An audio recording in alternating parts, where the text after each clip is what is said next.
Assalamualaikum warahmatullahi wabarakatuh.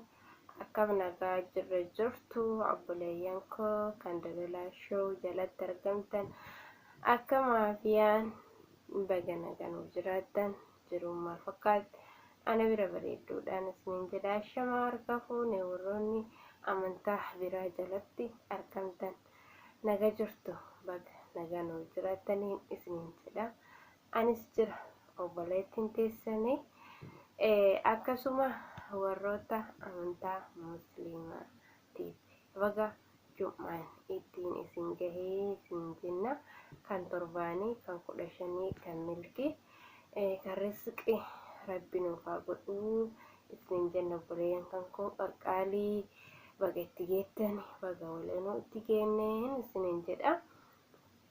Akkasuma jira kaa'aniin tun badeetiin jira hedduu takka badeetiin jira viidiyoo takka gadhiistuun jiru biizii ta'e asumaan du'aayi naa godha inshaallah rabbi na laafisu ana qofa miti nu hundaafu rabbiin haa laafisuun isiniin jedha obboleeyyan kan koo mi akkam hedduu takkaan isin yaade qalbiin tiyyeessinuma bira jirti walaakin dhufuu hin dandeenye jechuudha.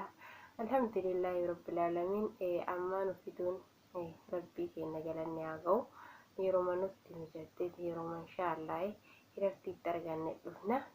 Alhamdulillah summa alhamdulillah jecha akkasuma maal qabattee tola shaw jechuu keessan hin oolu wanni ani qabattee dhufee saayidoonis hidhamee hidhaa irraas bahee gammachuu takka dubbadeen beekuudha jechuudha. Alhamdulillah viidiyoonis ol bahee dubbachuu baadhu qalbii keessa gammachuu qaba. Alhamdulillah rabbii keenya galanne haa ga'u. Akkasuma inshaallah kan Oromoo miidhu jirullee kan akka bal'oo rabbiin inshaallah hidhaa harka namaa keessaa rabbiin isaan haa baasuu isiniin jenna. Wallahi zaalimni manumatti dhufee nama rakkisuun nama himiidhuun inshaallah gaaf tokko rabbiin isa miidha. Ilmi namaa nama miidhuun ilmi namaa waan hin taane nama rageessuun wallaa basiidha. Inshaallah bal'oollee rabbiin bal'innatti isa haa baasu du'aayi magoonaaf malee waan goon hin qabnu.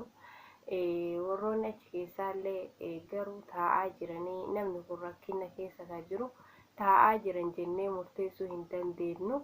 La'innu viidiyoolee hojjechuu danda'anii akka qalbiin teenya yaaddu viidiyoo kana maranii waan kana godhu jirra jechuus baatanii garuu harka lafa jalaatiin viidiyoo malee hojjechuu danda'anii.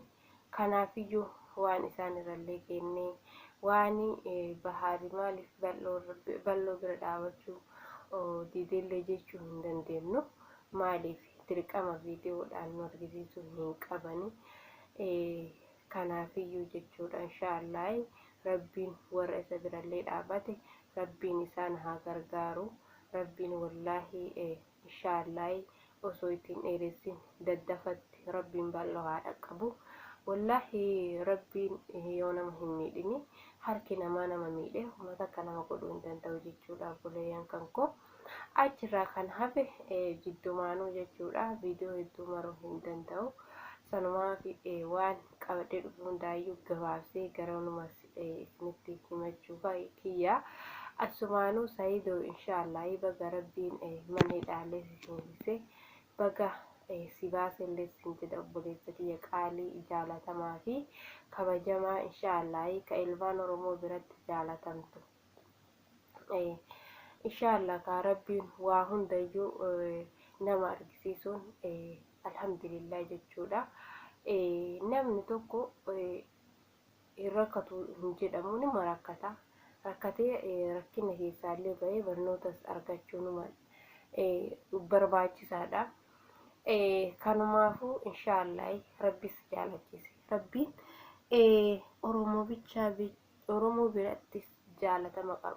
Oromoo bira jaalatama qabaatte akkasuma lammii biyya biratti illee baga rabbiin si jaalachise sin jedha.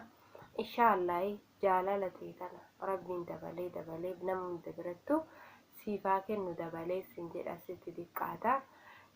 Hojii ati hojjettetu hojii gaariidha. Hojii silaa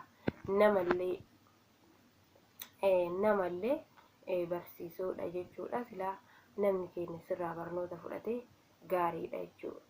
Kanaafiyyuu inshaallah gaariimaan gaariitti rabbiin si haa gammachiisu. Akkasuma inshaallah haadha manaa tante Sumayyaa jaalatamtuu fi kabajamtuu ilmaan tante waliin rabbiin inshaallah gisee takka viidiyoo qabattee nutti as baatee atis gammattee nullee gammannu rabbi nu haa godhu sin jedha obboleessa kiyya qaalii jaalatamaa fi kabajamaa. La ilaaha illallah sagaleen tiyya dhandhagaamtii Allah walam ani maayikiitti godhadheera seetii xiqqeessee haasa'u jira. La ilaaha reebi yaadadhe dhugaa rabbii isanii viidiyoo wallah walam sagalee tiyya dhagaamtii yaa rabbii kiyya yaa Allah. Akkasii obboleeyyan kiyyaa sagaleen tiyya dhagaamtee dhagahuma baattee warraan beeku reebii yaadachuu jira. Ani maayikii qabasee adaani bidduun maayikii waraabu jira.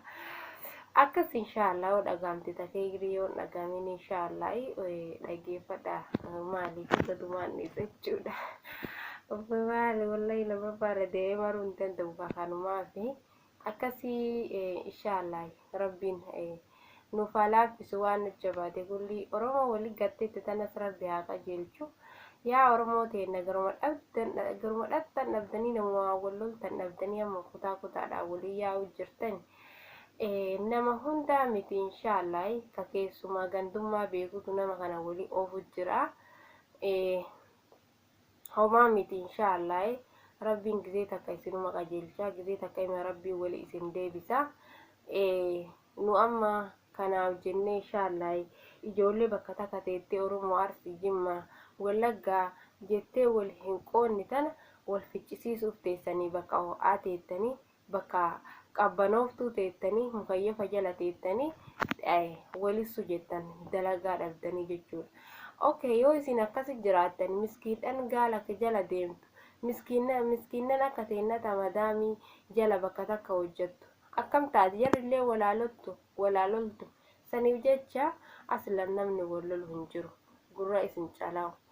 Saniif akkasitti namallee waliin ficcisiisina. Ka gandummaa beekutu gandummaa wal qoodutu xinnachillee tokkochuma foona jeessa tokkochumatu waliin nama oofee baay'effatee achirraa iyyitan jechuudha. Magaalaa tokkisan seentanii rabbiin inshaallah waliin nu haa qajeelchu isiniin jedha obboleeyyan kan koo viidiyoon kiyya dheerachuu jira.